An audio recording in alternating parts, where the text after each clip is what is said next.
بسم اللہ الرحمن الرحیم۔ شروع اللہ کا نام لے کر جو بڑا مہربان نہایت رحم والا ہے۔ احمق لوگ کہیں گے کہ مسلمان جس قبلے پر پہلے سے چلے آتے تھے اب اس سے کیوں منہ پھیر بیٹھے؟ تم کہہ دو کہ مشرق اور مغرب سب اللہ ہی کا ہے، وہ جس کو چاہتا ہے سیدھے رستے پر چلاتا ہے، اور اسی طرح ہم نے تم کو امت معتدل بنایا ہے تاکہ تم لوگوں پر گواہ بنو اور پیغمبر آخر الزمان صلی اللہ علیہ وآلہ وسلم تم پر گواہ بنے۔ اور جس قبلے پر تم پہلے تھے اس کو ہم نے اس لیے مقرر کیا تھا کہ معلوم کریں کہ کون ہمارے پیغمبر کا تابع رہتا ہے اور کون الٹے پاؤں پھر جاتا ہے۔ اور یہ بات یعنی تحویل قبلہ لوگوں کو گراں معلوم ہوئی، مگر جن کو اللہ نے ہدایت بخشی ہے وہ اسے گراں نہیں سمجھتے، اور اللہ ایسا نہیں کہ تمہارے ایمان کو یوں ہی ضائع کر دے۔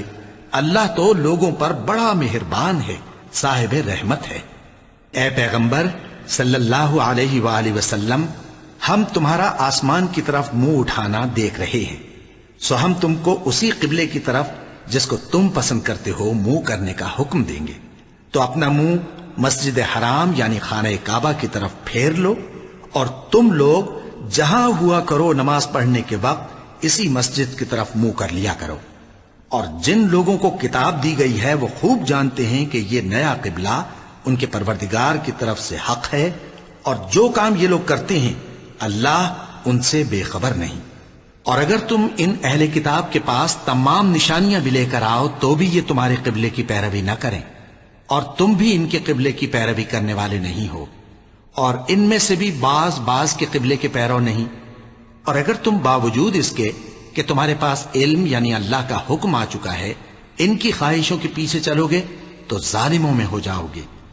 جن لوگوں کو ہم نے کتاب دی ہے وہ ان پیغمبر آخر الزمان صلی اللہ علیہ وآلہ وسلم کو اس طرح پہچانتے ہیں جس طرح اپنے بیٹوں کو پہچانا کرتے ہیں، مگر ایک فریق ان میں سے سچی بات کو جان بوجھ کر چھپا رہا ہے۔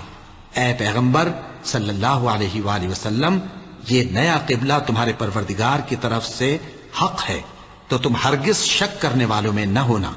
اور ہر ایک شخص کے لیے ایک سمت مقرر ہے جدھر وہ عبادت کے وقت منہ کیا کرتا ہے، تو تم نیکیوں میں سبقت حاصل کرو۔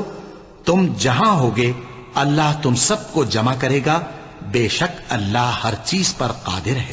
اور تم جہاں سے نکلو نماز میں اپنا منہ مسجد حرام کی طرف کر لیا کرو، بے شبہ یہ تمہارے پروردگار کی طرف سے حق ہے، اور تم لوگ جو کچھ کرتے ہو اللہ اس سے بے خبر نہیں۔ اور تم جہاں سے نکلو مسجد حرام کی طرف منہ کر کے نماز پڑھا کرو، اور مسلمانوں تم جہاں ہوا کرو اسی مسجد کی طرف رخ کیا کرو۔ یہ تاکید اس لیے کی گئی ہے کہ لوگ تم کو کسی طرح کا الزام نہ دے سکیں، مگر ان میں سے جو ظالم ہیں وہ الزام دیں تو دیں، سو ان سے مت ڈرنا اور مجھی سے ڈرتے رہنا۔ اور یہ بھی مقصود ہے کہ میں تم کو اپنی تمام نعمتیں بخشوں، اور یہ بھی کہ تم راہ راست پر چلو۔ جس طرح من جملہ اور نعمتوں کے ہم نے تمہیں میں سے ایک رسول بھیجے ہیں جو تم کو ہماری آیتیں پڑھ پڑھ کر سناتے اور تمہیں پاک بناتے، اور کتاب یعنی قرآن اور دانائی سکھاتے ہیں، اور ایسی باتیں بتاتے ہیں جو تم پہلے نہیں جانتے تھے۔ سو تم مجھے یاد کیا کرو، میں تمہیں یاد کیا کروں گا، اور میرا احسان مانتے رہنا اور میری ناشکری نہ کرنا۔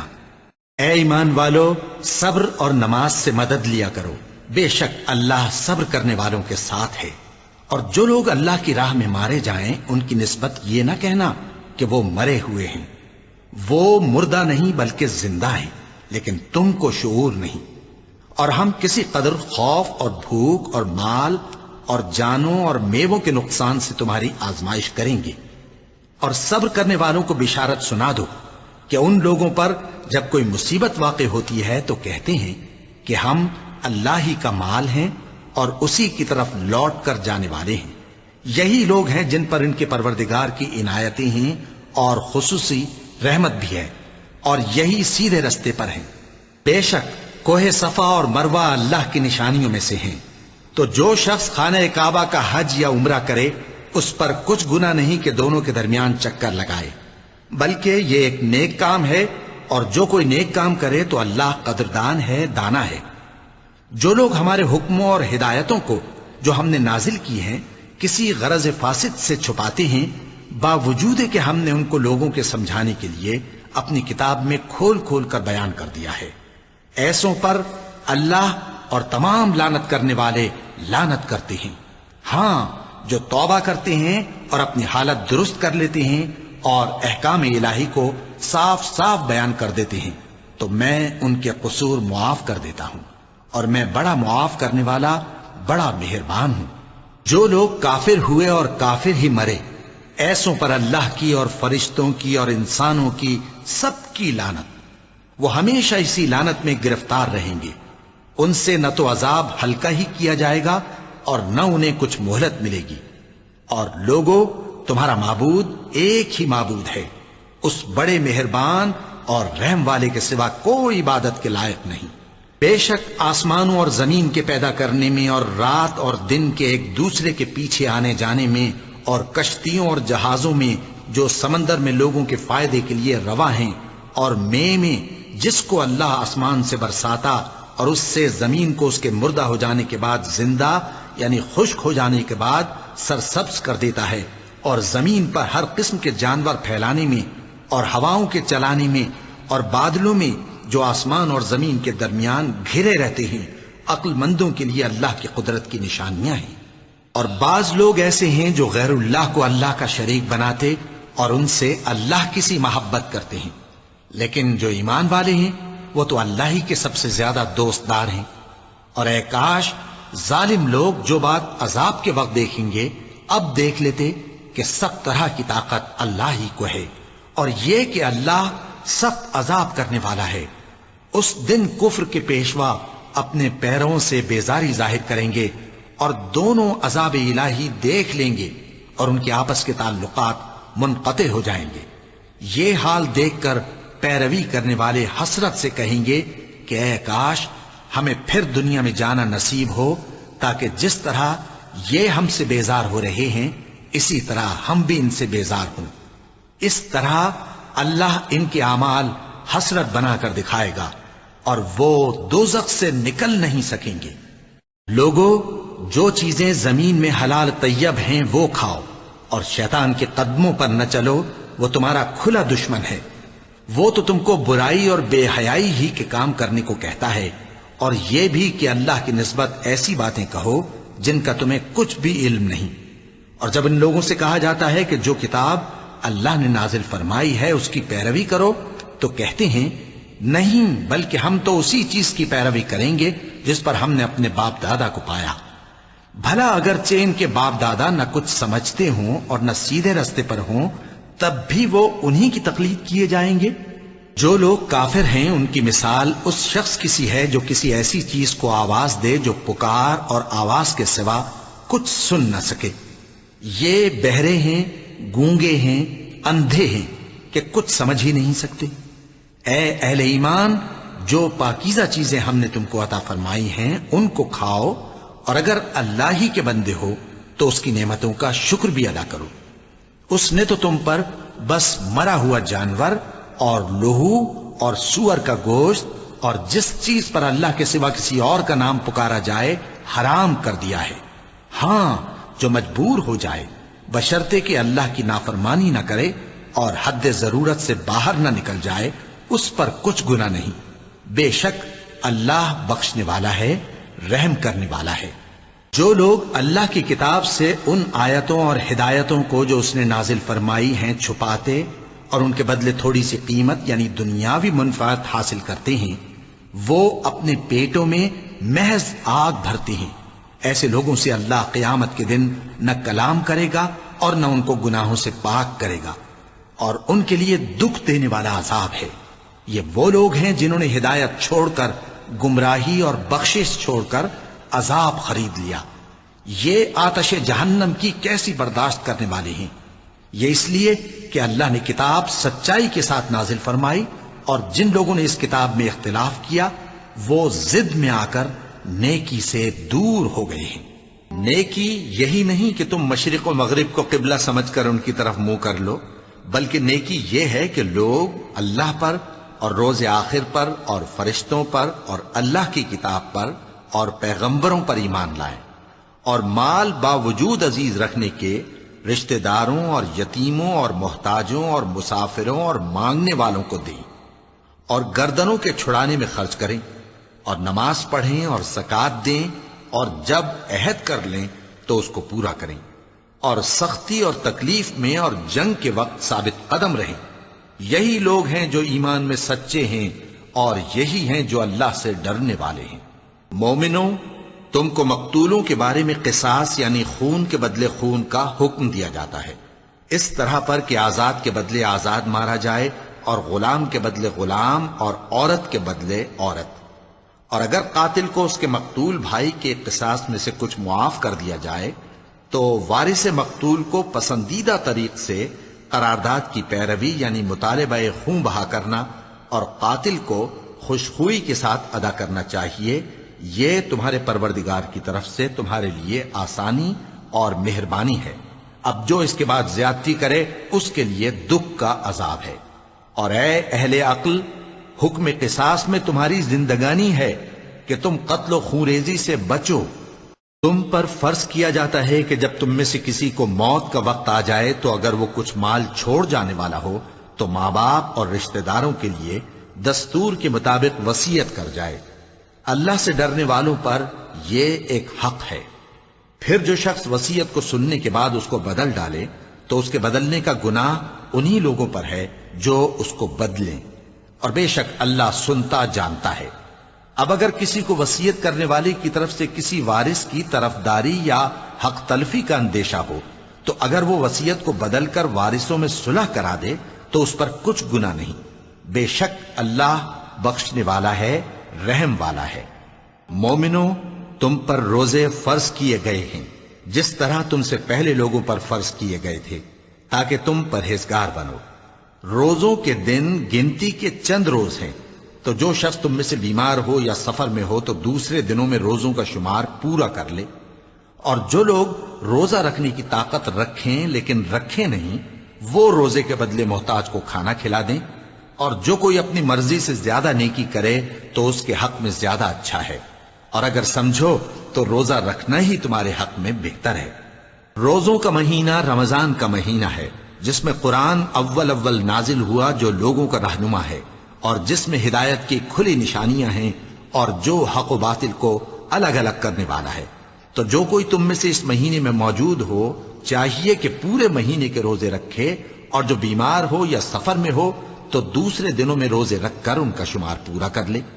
اللہ تمہارے حق میں آسانی چاہتا ہے اور سختی نہیں چاہتا، اور یہ آسانی کا حکم اس لیے دیا گیا ہے کہ تم روزوں کا شمار پورا کر لو، اور اس احسان کے بدلے کہ اللہ نے تم کو ہدایت بخشی ہے تم اس کو بزرگی سے یاد کرو اور اس کا شکر کرو۔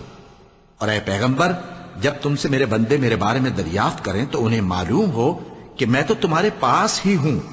جب کوئی پکارنے والا مجھے پکارتا ہے تو میں اس کی دعا قبول کرتا ہوں، تو ان کو چاہیے کہ میرے حکموں کو مانیں اور مجھ پر ایمان رکھیں تاکہ نیک رستہ پائیں۔ روزوں کی راتوں میں تمہارے لیے اپنی عورتوں کے پاس جانا جائز کر دیا گیا ہے، وہ تمہاری پوشاک ہیں اور تم ان کی پوشاک ہو۔ اللہ کو معلوم ہے کہ تم ان کے پاس جانے سے اپنے حق میں خیانت کرتے تھے، سو اس نے تم پر مہربانی کی اور تمہاری حرکات سے درگزر فرمائی، تو اب تم کو اختیار ہے کہ ان سے مباشرت کرو۔ اور اللہ نے جو چیز تمہارے لیے لکھ رکھی ہے یعنی اولاد، اس کو اللہ سے طلب کرو اور کھاؤ اور پیو، یہاں تک کہ صبح کی سفید دھاری رات کی سیاہ دھاری سے الگ نظر آنے لگے۔ پھر روزہ رکھ کر رات تک پورا کرو، اور جب تم مسجدوں میں اعتکاف بیٹھتے ہو تو ان سے مباشرت نہ کرو، یہ اللہ کی حدیں ہیں، ان کے پاس نہ جانا۔ اسی طرح اللہ اپنی آیتیں لوگوں کے سمجھانے کے لیے کھول کھول کر بیان فرماتا ہے تاکہ وہ پرہیزگار بنے۔ اور آپس میں ایک دوسرے کا مال ناحق نہ کھاؤ، اور نہ اس کو رشوتاً حاکموں کے پاس پہنچاؤ تاکہ لوگوں کے مال کا کچھ حصہ ناجائز طور پر کھا جاؤ، اور اسے تم جانتے بھی ہو۔ اے پیغمبر، لوگ تم سے نئے چاند کے بارے میں دریافت کرتے ہیں کہ گھٹتا بڑھتا کیوں ہے۔ کہہ دو کہ وہ لوگوں کے کاموں کی میعادیں اور حج کے وقت معلوم ہونے کا ذریعہ ہے، اور نیکی اس بات میں نہیں کہ احرام کی حالت میں گھروں میں ان کے پچھواڑے کی طرف سے آؤ، بلکہ نیکوکار وہ ہے جو پرہیزگار ہو، اور گھروں میں ان کے دروازوں سے آیا کرو، اور اللہ سے ڈرتے رہو تاکہ کامیاب ہو جاؤ۔ اور جو لوگ تم سے لڑتے ہیں تم بھی اللہ کی راہ میں ان سے لڑو، مگر زیادتی نہ کرنا، کہ اللہ زیادتی کرنے والوں کو دوست نہیں رکھتا۔ اور ان کو جہاں پاؤ قتل کر دو، اور جہاں سے انہوں نے تم کو نکالا ہے یعنی مکے سے، وہاں سے تم بھی ان کو نکال دو۔ اور دین سے گمراہ کرنے کا فساد قتل و خونریزی سے کہیں بڑھ کر ہے۔ اور جب تک وہ تم سے مسجد حرام یعنی خانہ کعبہ کے پاس نہ لڑیں تم بھی وہاں ان سے نہ لڑنا۔ ہاں اگر وہ تم سے لڑیں تو تم ان کو قتل کر ڈالو، کافروں کی یہی سزا ہے۔ پھر اگر وہ باز آ جائیں تو اللہ بخشنے والا ہے، رحم کرنے والا ہے۔ اور ان سے اس وقت تک لڑتے رہنا کہ فساد نابود ہو جائے اور ملک میں اللہ ہی کا دین غالب ہو جائے۔ پھر اگر وہ فساد سے باز آ جائیں تو ظالموں کے سوا کسی پر زیادتی نہیں کرنی چاہیے۔ ادب کا مہینہ ادب کے مہینے کے مقابل ہے، اور ادب کی چیزیں ایک دوسرے کا بدلہ ہیں۔ پس اگر کوئی تم پر زیادتی کرے تو جیسی زیادتی وہ تم پر کرے ویسی ہی تم اس پر کرو، اور اللہ سے ڈرتے رہو اور جان رکھو کہ اللہ ڈرنے والوں کے ساتھ ہے۔ اور اللہ کی راہ میں مال خرچ کرو اور اپنے آپ کو ہلاکت میں نہ ڈالو، اور نیکی کرو، بے شک اللہ نیکی کرنے والوں کو دوست رکھتا ہے۔ اور اللہ کی خوشنودی کے لیے حج اور عمرے کو پورا کرو، اور اگر راستے میں روک لیے جاؤ تو جیسی قربانی میسر ہو کر دو، اور جب تک قربانی اپنے مقام پر نہ پہنچ جائے سر نہ منڈاؤ۔ اور اگر کوئی تم میں بیمار ہو یا اس کے سر میں کسی طرح کی تکلیف ہو تو اگر وہ سر منڈا لے تو اس کے بدلے روزے رکھے یا صدقہ دے یا قربانی کرے۔ پھر جب تکلیف دور ہو کر تم مطمئن ہو جاؤ تو جو تم میں حج کے وقت تک عمرے سے فائدہ اٹھانا چاہے وہ جیسی قربانی میسر ہو کرے، اور جس کو قربانی نہ ملے وہ 3 روزے ایام حج میں رکھے اور 7 جب واپس ہو، یہ پورے 10 ہوئے۔ یہ حکم اس شخص کے لیے ہے جس کے اہل و عیال مکے میں نہ رہتے ہوں۔ اور اللہ سے ڈرتے رہو اور جان رکھو کہ اللہ سخت عذاب دینے والا ہے۔ حج کے مہینے معین ہیں جو معلوم ہیں، تو جو شخص ان مہینوں میں حج کی نیت کر لے تو حج کے دنوں میں نہ عورتوں سے اختلاط کرے، نہ کوئی برا کام کرے اور نہ کسی سے جھگڑے۔ اور جو نیک کام تم کرو گے وہ اللہ کو معلوم ہو جائے گا۔ اور زاد راہ یعنی رستے کا خرچ ساتھ لے جاؤ، کیونکہ بہترین زاد راہ پرہیزگاری ہے۔ اور اے اہل عقل مجھی سے ڈرتے رہو، اس کا تمہیں کچھ گناہ نہیں کہ حج کے دنوں میں بذریعہ تجارت اپنے پروردگار سے روزی طلب کرو۔ اور جب عرفات سے واپس ہونے لگو تو مشعر حرام یعنی مزدلفہ میں اللہ کا ذکر کرو، اور اس طرح ذکر کرو جس طرح اس نے تم کو سکھایا، اور اس سے پیشتر تم لوگ ان طریقوں سے محض ناواقف تھے۔ پھر جہاں سے اور لوگ واپس ہوں وہیں سے تم بھی واپس ہو، اور اللہ سے بخشش مانگو، بے شک اللہ بخشنے والا ہے، رحمت کرنے والا ہے۔ پھر جب حج کے تمام ارکان پورے کر چکو تو مینا میں اللہ کو یاد کرو جس طرح اپنے باپ دادا کو یاد کیا کرتے تھے، بلکہ اس سے بھی زیادہ۔ اور بعض لوگ ایسے ہیں جو اللہ سے التجا کرتے ہیں کہ اے پروردگار ہم کو جو دینا ہے دنیا ہی میں دے دے، اور ایسے لوگوں کا آخرت میں کچھ حصہ نہیں۔ اور بعض ایسے ہیں کہ دعا کرتے ہیں کہ پروردگار ہم کو دنیا میں بھی نعمت عطا فرما اور آخرت میں بھی نعمت بخشیو اور دوزخ کے عذاب سے محفوظ رکھیو۔ یہی لوگ ہیں جن کے لیے ان کے کاموں کا حصہ یعنی اجر نیک تیار ہے، اور اللہ جلد حساب لینے والا ہے۔ اور قیام منا کے دنوں میں جو گنتی کے دن ہیں اللہ کو یاد کرو۔ اگر کوئی جلدی کرے اور 2 ہی دن میں چل دے تو اس پر بھی کچھ گناہ نہیں، اور جو بات تک ٹھہرا رہے اس پر بھی کچھ گناہ نہیں۔ یہ باتیں اس شخص کے لیے ہیں جو اللہ سے ڈرے، اور تم لوگ اللہ سے ڈرتے رہو اور جان رکھو کہ تم سب اس کے پاس جمع کیے جاؤ گے۔ اور کوئی شخص تو ایسا ہے جس کی گفتگو دنیا کی زندگی میں تم کو دلکش معلوم ہوتی ہے، اور وہ اپنے معافی ضمیر پر یعنی اس بات پر جو اس کے دل میں ہے اللہ کو گواہ بناتا ہے، حالانکہ وہ سخت جھگڑالو ہے۔ اور جب پیٹ پھیر کر چلا جاتا ہے تو زمین میں دوڑتا پھرتا ہے تاکہ اس میں فتنہ انگیزی کرے اور کھیتی کو برباد اور انسانوں اور حیوانوں کی نسل کو نابود کر دے، اور اللہ فتنہ انگیزی کو پسند نہیں کرتا۔ اور جب اس سے کہا جاتا ہے کہ اللہ سے خوف کر تو غرور اس کو گناہ میں پھنسا دیتا ہے، سو اس کو جہنم کافی ہے اور وہ بہت برا ٹھکانہ ہے۔ اور کوئی شخص ایسا ہے کہ اللہ کی خوشنودی حاصل کرنے کے لیے اپنی جان بیچ ڈالتا ہے، اور اللہ بندوں پر بہت مہربان ہے۔ مومنو، اسلام میں پورے پورے داخل ہو جاؤ اور شیطان کے پیچھے نہ چلو، وہ تو تمہارا کھلا دشمن ہے۔ پھر اگر تم احکام روشن پہنچ جانے کے بعد لڑکھڑا جاؤ تو جان رکھو کہ اللہ غالب ہے، حکمت والا ہے۔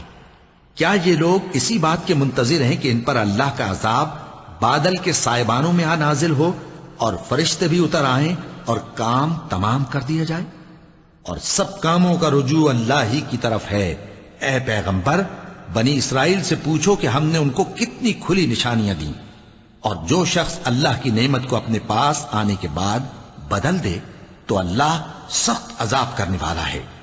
اور جو کافر ہیں ان کے لیے دنیا کی زندگی خوشنما کر دی گئی ہے اور وہ مومنوں سے تمسخر کرتی ہیں، لیکن جو پرہیزگار ہیں وہ قیامت کے دن ان سے اوپر ہوں گے، اور اللہ جس کو چاہتا ہے بے حساب رزق دیتا ہے۔ پہلے تو سب لوگوں کا ایک ہی مذہب تھا، لیکن وہ آپس میں اختلاف کرنے لگے تو اللہ نے ان کی طرف بشارت دینے والے اور ڈر سنانے والے پیغمبر بھیجے اور ان پر سچائی کے ساتھ کتابیں نازل کی تاکہ جن امور میں لوگ اختلاف کرتے تھے ان کا ان میں فیصلہ کر دے۔ اور اس میں اختلاف بھی انہی لوگوں نے کیا جن کو کتاب دی گئی تھی، باوجود کہ ان کے پاس کھلے ہوئے احکام آ چکے تھے، اور یہ اختلاف انہوں نے صرف آپس کی ضد سے کیا۔ تو جس امر حق میں وہ اختلاف کرتے تھے اللہ نے اپنی مہربانی سے مومنوں کو اس کی راہ دکھا دی، اور اللہ جس کو چاہتا ہے سیدھا رستہ دکھا دیتا ہے۔ کیا تم یہ خیال کرتے ہو کہ یوں ہی بہشت میں داخل ہو جاؤ گے، اور ابھی تم کو پہلے لوگوں کی سی مشکلیں تو پیش آئی ہی نہیں؟ ان کو بڑی بڑی سختیاں اور تکلیفیں پہنچیں اور وہ صعوبتوں میں ہلا ہلا دیے گئے، یہاں تک کہ پیغمبر اور مومن لوگ جو ان کے ساتھ تھے سب پکار اٹھے کہ کب اللہ کی مدد آئے گی۔ دیکھو اللہ کی مدد ان قریب آیا چاہتی ہے۔ اے نبی، لوگ تم سے پوچھتے ہیں کہ اللہ کی راہ میں کس طرح کا مال خرچ کریں۔ کہہ دو کہ جو چاہو خرچ کرو، لیکن جو مال خرچ کرنا چاہو وہ درجہ بدرجہ اہل استحقاق یعنی ماں باپ کو اور قریب کے رشتہ داروں کو اور یتیموں کو اور محتاجوں کو اور مسافروں کو سب کو دو، اور جو بھلائی تم کرو گے اللہ اس کو جانتا ہے۔ مسلمانوں، تم پر اللہ کے رستے میں لڑنا فرض کر دیا گیا ہے، اور وہ تمہیں ناگوار تو ہوگا، مگر عجب نہیں کہ ایک چیز تم کو بری لگے اور وہ تمہارے حق میں بھلی ہو، اور عجب نہیں کہ ایک چیز تم کو بھلی لگے اور وہ تمہارے لیے مضر ہو، اور ان باتوں کو اللہ ہی بہتر جانتا ہے اور تم نہیں جانتے۔ اے پیغمبر، لوگ تم سے عزت والے مہینوں میں لڑائی کرنے کے بارے میں دریافت کرتے ہیں، کہہ دو کہ ان میں لڑنا بڑا گناہ ہے، اور اللہ کی راہ سے روکنا اور اس سے کفر کرنا اور مسجد حرام یعنی خانہ کعبہ میں جانے سے بند کرنا اور اہل مسجد کو اس میں سے نکال دینا جو یہ کفار کرتے ہیں، اللہ کے نزدیک اس سے بھی زیادہ گناہ ہے، اور فتنہ انگیزی خونریزی سے بھی بڑھ کر ہے۔ اور یہ لوگ ہمیشہ تم سے لڑتے رہیں گے، یہاں تک کہ اگر مقدور رکھیں تو تم کو تمہارے دین سے پھیر دیں، اور جو کوئی تم میں سے اپنے دین سے پھر کر کافر ہو جائے گا اور کافر ہی مرے گا تو ایسے لوگوں کے اعمال دنیا اور آخرت دونوں میں برباد ہو جائیں گے، اور یہی لوگ دوزخ میں جانے والے ہیں جس میں ہمیشہ رہیں گے۔ جو لوگ ایمان لائے اور اللہ کے لیے وطن چھوڑ گئے اور کفار سے جنگ کرتے رہے وہی اللہ کی رحمت کے امیدوار ہیں، اور اللہ بخشنے والا ہے، رحمت کرنے والا ہے۔ اے پیغمبر، لوگ تم سے شراب اور جوئے کا حکم دریافت کرتے ہیں، کہہ دو کہ ان میں گناہ بڑے ہیں اور لوگوں کے لیے کچھ فائدے بھی ہیں، مگر ان کے گناہ فائدوں سے کہیں زیادہ ہیں۔ اور یہ بھی تم سے پوچھتے ہیں کہ اللہ کی راہ میں کون سا مال خرچ کریں، کہہ دو کہ جو ضرورت سے زیادہ ہو۔ اس طرح اللہ تمہارے لیے اپنے احکام کھول کھول کر بیان فرماتا ہے تاکہ تم سوچو یعنی دنیا اور آخرت کی باتوں میں غور کرو، اور تم سے یتیموں کے بارے میں بھی دریافت کرتے ہیں، کہہ دو کہ ان کی حالت کی اصلاح بہت اچھا کام ہے، اور اگر تم ان سے مل جل کر رہنا یعنی خرچ اکٹھا رکھنا چاہو تو وہ تمہارے بھائی ہیں، اور اللہ خوب جانتا ہے کہ خرابی کرنے والا کون ہے اور اصلاح کرنے والا کون۔ اور اگر اللہ چاہتا تو تم کو تکلیف میں ڈال دیتا، بے شک اللہ غالب ہے، حکمت والا ہے۔ اور مومنوں مشرک عورتوں سے جب تک وہ ایمان نہ لائیں نکاح نہ کرنا، کیونکہ مشرک عورت خواہ تم کو کیسی ہی بھلی لگے اس سے مومن لونڈی بہتر ہے، اور اسی طرح مشرک مرد جب تک ایمان نہ لائیں مومن عورتوں کو ان کی زوجیت میں نہ دینا، کیونکہ مشرک مرد سے خواہ وہ تم کو کیسا ہی بھلا لگے مومن غلام بہتر ہے۔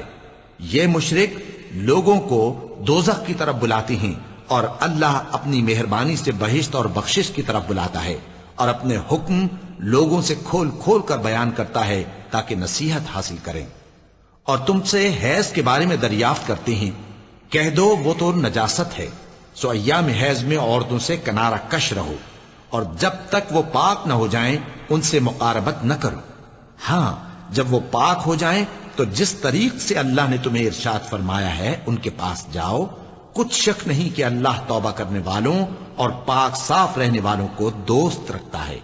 تمہاری عورتیں تمہاری کھیتی ہیں، تو اپنی کھیتی میں جس طرح چاہو جاؤ، اور اپنے لیے نیک عمل آگے بھیجو، اور اللہ سے ڈرتے رہو، اور جان رکھو کہ ایک دن تمہیں اس کے روبرو حاضر ہونا ہے۔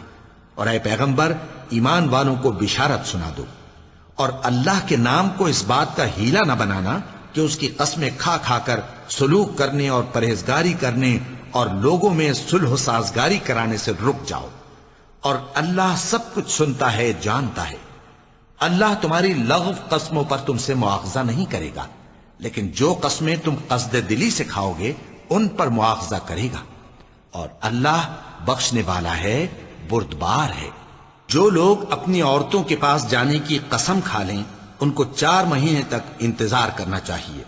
اگر اس عرصے میں قسم سے رجوع کر لیں تو اللہ بخشنے والا ہے، مہربان ہے، اور اگر طلاق کا ارادہ کر لیں تو بھی اللہ سنتا ہے، جانتا ہے۔ اور طلاق والی عورتیں 3 حیض تک اپنے تئیں روکے رہیں، اور اگر وہ اللہ اور روز قیامت پر ایمان رکھتی ہیں تو ان کو جائز نہیں کہ اللہ نے جو کچھ ان کے شکم میں پیدا کیا ہے اس کو چھپائیں، اور ان کے خاوند اگر پھر موافقت چاہیں تو اس مدت میں وہ ان کو اپنی زوجیت میں لے لینے کے زیادہ حقدار ہیں۔ اور عورتوں کا حق مردوں پر ویسا ہی ہے جیسے دستور کے مطابق مردوں کا حق عورتوں پر ہے، البتہ مردوں کو عورتوں پر 1 درجہ فضیلت ہے، اور اللہ غالب ہے، صاحب حکمت ہے۔ طلاق صرف 2 بار ہے، یعنی جب 2 دفعہ طلاق دے دی جائے تو پھر عورتوں کو یا تو بطریق شائستہ نکاح میں رہنے دینا ہے یا بھلائی کے ساتھ چھوڑ دینا، اور یہ جائز نہیں کہ جو مہر تم ان کو دے چکے ہو اس میں سے کچھ واپس لے لو۔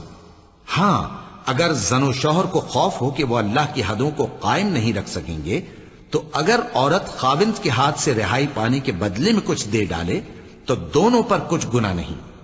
یہ اللہ کی مقرر کی ہوئی حدیں ہیں، ان سے باہر نہ نکلنا، اور جو لوگ اللہ کی حدوں سے باہر نکل جائیں گے وہ گناہگار ہوں گے۔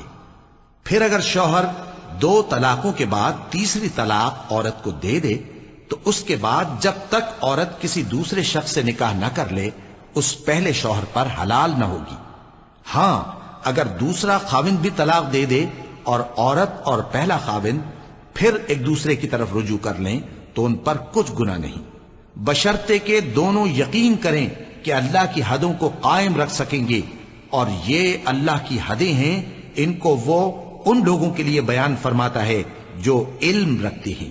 اور جب تم عورتوں کو 2 دفعہ طلاق دے چکو اور ان کی عدت پوری ہو جائے تو انہیں یا تو حسن سلوک سے نکاح میں رہنے دو یا بطریق شائستہ رخصت کر دو، اور اس نیت سے ان کو نکاح میں نہ رہنے دینا چاہیے کہ انہیں تکلیف دو اور ان پر زیادتی کرو، اور جو ایسا کرے گا وہ اپنا ہی نقصان کرے گا۔ اور اللہ کے احکام کو ہنسی اور کھیل نہ بناؤ، اور اللہ نے تم کو جو نعمتیں بخشی ہیں اور تم پر جو کتاب اور دانائی کی باتیں نازل کی ہیں جن سے وہ تمہیں نصیحت فرماتا ہے ان کو یاد کرو، اور اللہ سے ڈرتے رہو، اور جان رکھو کہ اللہ ہر چیز سے واقف ہے۔ اور جب تم عورتوں کو طلاق دے چکو اور ان کی عدت پوری ہو جائے تو ان کو اپنے شوہروں کے ساتھ جب وہ آپس میں جائز طور پر راضی ہو جائیں نکاح کرنے سے مت روکو۔ اس حکم سے اس شخص کو نصیحت کی جاتی ہے جو تم میں اللہ اور روز آخر پر یقین رکھتا ہے۔ یہ تمہارے لیے نہایت خوب اور بہت پاکیزگی کی بات ہے، اور اللہ جانتا ہے اور تم نہیں جانتے۔ اور مائیں اپنے بچوں کو پورے 2 سال دودھ پلائیں، یہ حکم اس شخص کے لیے ہے جو پوری مدت تک دودھ پلوانا چاہے، اور دودھ پلانے والی ماؤں کا کھانا اور کپڑا دستور کے مطابق باپ کے ذمے ہوگا۔ کسی شخص کو اس کی طاقت سے زیادہ تکلیف نہیں دی جاتی، تو یاد رکھو کہ نہ تو ماں کو اس کے بچے کے سبب نقصان پہنچایا جائے اور نہ باپ کو اس کی اولاد کی وجہ سے نقصان پہنچایا جائے، اور اسی طرح نان و نفقہ بچے کے وارث کے ذمے ہے۔ اور اگر دونوں یعنی ماں باپ آپس کی رضامندی اور صلاح سے بچے کا دودھ چھڑانا چاہیں تو ان پر کچھ گناہ نہیں، اور اگر تم اپنی اولاد کو دودھ پلوانا چاہو تو تم پر کچھ گناہ نہیں، بشرطے کہ تم دودھ پلانے والیوں کو دستور کے مطابق ان کا حق جو تم نے دینا کیا تھا دے دو۔ اور اللہ سے ڈرتے رہو اور جان رکھو کہ جو کچھ تم کرتے ہو اللہ اس کو دیکھ رہا ہے۔ اور جو لوگ تم میں سے مر جائیں اور عورتیں چھوڑ جائیں تو وہ عورتیں 4 مہینے اور 10 دن اپنے آپ کو روکے رہیں، اور جب یہ عدت پوری کر چکیں اور اپنے حق میں پسندیدہ کام یعنی نکاح کر لیں تو تم پر کچھ گناہ نہیں، اور اللہ تمہارے سب کاموں سے واقف ہے۔ اگر تم اشارے کنائے میں عورتوں کو نکاح کا پیغام بھیجو یا نکاح کی خواہش کو اپنے دلوں میں مخفی رکھو تو تم پر کچھ گناہ نہیں۔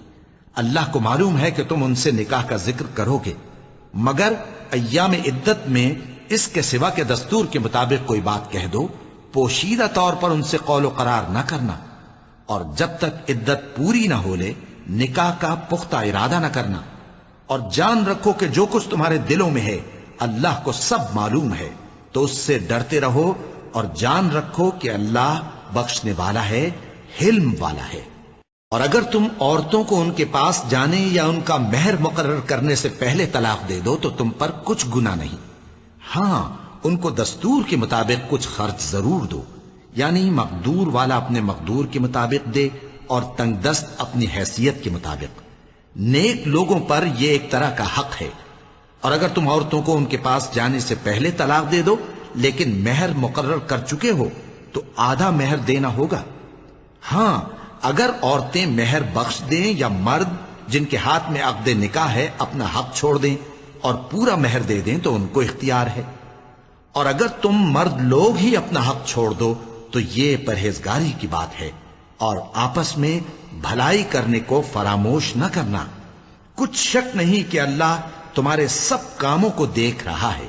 مسلمانوں، سب نمازیں خصوصاً بیچ کی نماز یعنی نماز عصر پورے اہتمام کے ساتھ ادا کرتے رہو اور اللہ کے آگے ادب سے کھڑے رہا کرو۔ پھر اگر تم خوف کی حالت میں ہو تو پیادے یا سوار جس حال میں ہو نماز پڑھ لو۔ پھر جب امن و اطمینان ہو جائے تو جس طریق سے اللہ نے تم کو سکھایا ہے جو تم پہلے نہیں جانتے تھے اللہ کو یاد کرو۔ اور جو لوگ تم میں سے مر جائیں اور عورتیں چھوڑ جائیں وہ اپنی عورتوں کے حق میں وصیت کر جائیں کہ ان کو 1 سال تک خرچ دیا جائے اور گھر سے نہ نکالی جائیں۔ ہاں اگر وہ خود گھر سے چلی جائیں اور اپنے حق میں پسندیدہ کام یعنی نکاح کر لیں تو تم پر کچھ گناہ نہیں، اور اللہ زبردست ہے، حکمت والا ہے۔ اور مطلقہ عورتوں کو بھی دستور کے مطابق نان و نفقہ دینا چاہیے، پرہیزگاروں پر یہ بھی حق ہے۔ اسی طرح اللہ اپنے احکام تمہارے لیے بیان فرماتا ہے تاکہ تم سمجھو۔ بھلا تم نے ان لوگوں کو نہیں دیکھا جو شمار میں ہزاروں ہی تھے اور موت کے ڈر سے اپنے گھروں سے نکل بھاگے تھے، تو اللہ نے ان کو حکم دیا کہ مر جاؤ، پھر ان کو زندہ بھی کر دیا۔ کچھ شک نہیں کہ اللہ لوگوں پر مہربانی رکھتا ہے، لیکن اکثر لوگ شکر نہیں کرتے۔ اور مسلمانوں، اللہ کی راہ میں جہاد کرو اور جان رکھو کہ اللہ سب کچھ سنتا ہے، سب کچھ جانتا ہے۔ کون ہے کہ اللہ کو قرض حسنہ دے کہ وہ اس کے بدلے اس کو کئی گنا زیادہ دے گا، اور اللہ ہی روزی کو تنگ کرتا اور وہی اسے کشادہ کرتا ہے، اور تم اسی کی طرف لوٹ کر جاؤ گے۔ بھلا تم نے بنی اسرائیل کی ایک جماعت کو نہیں دیکھا جس نے موسیٰ کے بعد اپنے پیغمبر سے کہا کہ آپ ہمارے لیے ایک بادشاہ مقرر کر دیں تاکہ ہم اللہ کی راہ میں جہاد کریں؟ پیغمبر نے کہا کہ اگر تم کو جہاد کا حکم دیا جائے تو ایسا تو نہیں کہ لڑنے سے پہلو تہی کرو۔ وہ کہنے لگے کہ ہم اللہ کی راہ میں کیوں نہ لڑیں گے جبکہ ہم وطن سے خارج اور بال بچوں سے جدا کر دیے گئے۔ پھر جب ان کو جہاد کا حکم دیا گیا تو چند اشخاص کے سوا سب پھر گئے، اور اللہ ظالموں سے خوب واقف ہے۔ اور پیغمبر نے ان سے یہ بھی کہا کہ اللہ نے تم پر طالوت کو بادشاہ مقرر فرمایا ہے۔ وہ بولے کہ اسے ہم پر بادشاہی کا حق کیوں کر ہو سکتا ہے؟ اس سے بڑھ کر بادشاہی کے مستحق تو ہم ہیں، اور اس کے پاس تو بہت سی دولت بھی نہیں۔ پیغمبر نے کہا کہ اللہ نے اس کو تم پر فضیلت دی ہے اور بادشاہی کے لیے منتخب فرمایا ہے۔